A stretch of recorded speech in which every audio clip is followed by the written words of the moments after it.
Hello students. So last class हमने complete किया packing fraction in case of your simple cubic crystal system. आज हम लोग देखेंगे body centred cubic crystal system. Okay, so assumptions जो था उसको अगर अभी तक आपने नहीं देखा तो उसको जाके क्विकली रिकैप करो। देखो एजम्पशंस क्या क्या होता है, उसके बाद सॉल्व करने के लिए हमें किसके किसके बीच में रिलेशन निकालना पड़ता है। Each and every things clearly mention है वीडियो में। एक बार में क्लियर नहीं होता है, 2 बार देखो, 3 बार देखो, लेकिन खुद से करने के लिए क्लियर करो, क्योंकि बीसीसी के बाद एफसीसी आपको खुद करना है। ओके, सो देख लो बीसीसी क्यूबिक क्रिस्टल सिस्टम का अगर फुल्ली पैक्ड फॉर्म देखें तो ऐसा दिखता है। उसका लैटिस फॉर्म जो है वो मैंने यहाँ ड्रॉ कर लिया है सिंप्लिसिटी के लिए। यहाँ पर मैंने पहले ही बता दिया था कि सारे एटम जो है स्फेरिकल शेप के हैं, और जिसमें ये सेंटर वाला जो है ये कॉर्नर वाले के साथ टच में है, मतलब नियरेस्ट नेबर डिस्टेंस इन दोनों के बीच में होगा। ये कॉर्नर वाले आपस में टच में नहीं है, इनके बीच में देखो गैप है। ये चीज़ ध्यान रखना है हमें। सो अल्टीमेट हमारा जो टारगेट होता है वो हमेशा ये होता है कि ए और आर के बीच में क्या रिलेशन है, ये फाइंड आउट करना है, एज लेंथ एंड रेडियस के बीच में। ये निकालना बहुत ज़रूरी है। अगर ये आप फाइंड आउट कर लेते हो आपका आंसर आ गया। ठीक है, तो इसको अंडरस्टैंड करने के लिए इसका जो लैटिस फॉर्म है उसमें मैं कुछ नेमिंग कर देता हूँ पॉइंट्स को। सपोज दिस इज ए, इसको दे दो बी, इसके दे दो सी, और ये जो सेंटर वाला एटम पोजीशन है इसको दे दो D. Okay, is it clear now? और ये ए बी इस वाले पोर्शन को नाम दे दो ई। ठीक है, तो यहां पर देखो from our assumption we know that A E is equal to edge length as well as B E is equal to edge length. ये एज लेंथ है ए ई और B E. Is it clear? तो यहां से क्या हमें A B का value मिल जाएगा from Pythagoras theorem, because in we know that in cubic crystal system all angles are 90 degree. तो यहाँ पे हम लोग पाइथागोरस थ्योरम अप्लाई कर सकते हैं।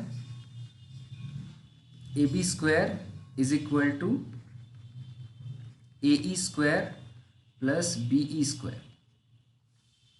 सो यहाँ से आ जाएगा A B square is equal to A square plus A square which is equal to 2a square, और A B is equal to √2 into A. देखो पहला पार्ट क्लियर हुआ या नहीं? बहुत आसानी से हम लोग देखेंगे, सिंप्लिसिटी के साथ, साधारण तरीके से। Clear? A B is equal to √2a कैसे आता है? नेक्स्ट हमारा जो टास्क है वो इस नेक्स्ट ट्राइंगल जो हमारा होगा, ये हमने ट्राइंगल यूज किया था, triangle A B E. Next जो ट्राइंगल हमारा यूज होगा वो होगा ए बी सी। ठीक है, डी ए, दिस वन, यहां से यहां, ये second, and then this one. In this triangle ABC, now AB is known, BC is also equal to edge length, and AB का वैल्यू मुझे पता चल गया, it is equal to √2a। तो यहाँ से AC आराम से मिल जाएगा, है ना? So next in triangle ABC, AB का वैल्यू अभी निकला √2a, एंड BC का वैल्यू जो है कितना है देख लो, BC इज इक्वल टू ए है, एंड AC जो है वो अननोन है, वही हमें कैलकुलेट करना है। सो हम लोग बोल सकते हैं इस ट्राइंगल में AC square is equal to A B square plus BC square. Yes और no? Just look at the diagram. AC square is equal to A B square plus BC square. So if you substitute all the values, AC square AB square is equal to how much? AB square is equal to your √2a whole square, and BC is equal to a square, so it is 2a square plus a square is equal to 3a square. So AC square is equal to 3a square. यहाँ तक इसको पहले समझ में आ रहा है कि नहीं? समझो क्लियरली, एकदम समझो, उसके बाद हम लोग नेक्स्ट स्टेप समझेंगे। ओके, अब ध्यान से देखो, ये AC का डिस्टेंस कितना होगा, जरा दिमाग लगा के मुझे बताओ। ठीक है, मैं एक NCERT का फिगर यहाँ पे ले सकता था, ये यहीं पे है। तो ये देखो, ये रेडियस हो गया, यहाँ से यहाँ तक जो टच हो रहा है ये रेडियस R है। सिमिलरली ये एटम यहाँ से यहाँ टच हो रहा है, ये AC ऐसा ही है ना, A यहाँ पे C, ये रेडियस R है इधर वाले एटम का, और ऊपर वाले एटम का रेडियस R इधर हो गया। और बीच वाला जो एटम है उसमें डबल रेडियस होगा ना, यहाँ से यहाँ तक, तो यहाँ एक रेडियस होगा, यहाँ एक रेडियस, क्योंकि ये इसका डायमीटर है। So total AC is equal to R plus R plus R plus R. So can we say that AC is equal to 4 into radius? Yes or no? Yes. So we can say that again AC is equal to 4 into radius. So AC की जगह ये value बैठा दो, 4R square is equal to 3A square, and then we can say that 16R square is equal to 3A square. तो ये एक relation इस form में रख सकते हो, या फिर स्क्वायर रूट के फॉर्म में रखो तो ज़्यादा अच्छा हो जाएगा।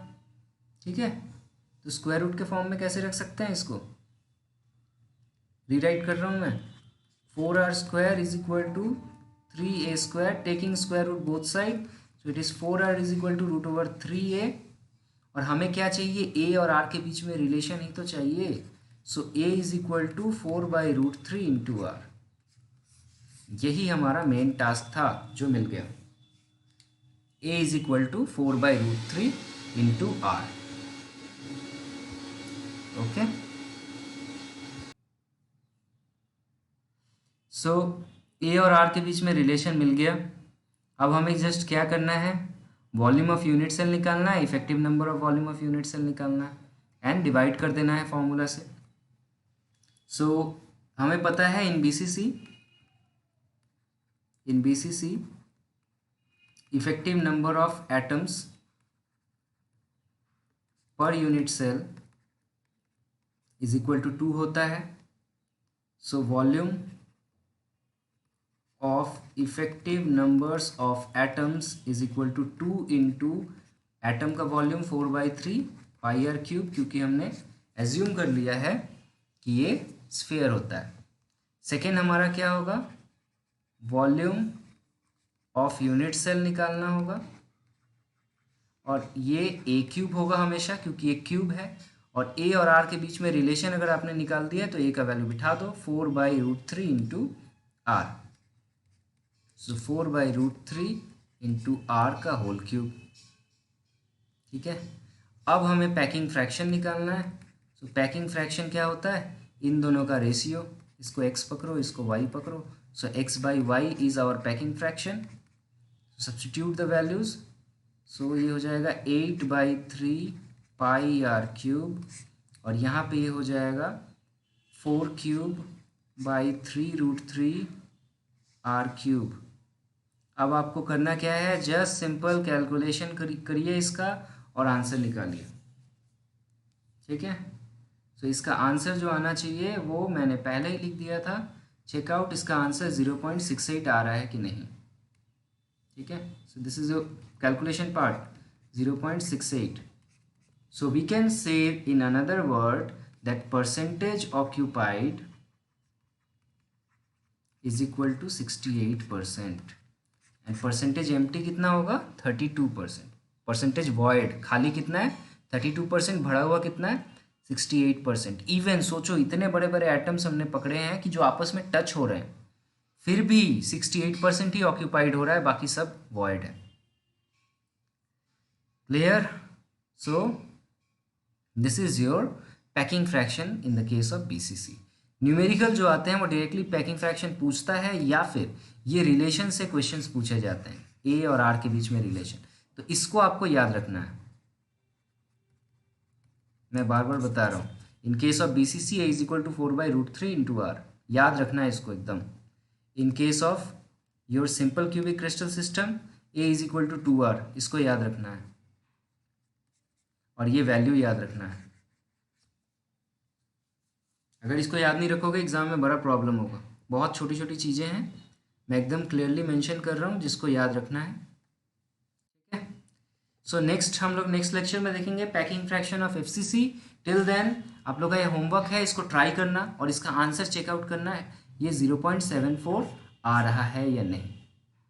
Okay, then thank you very much.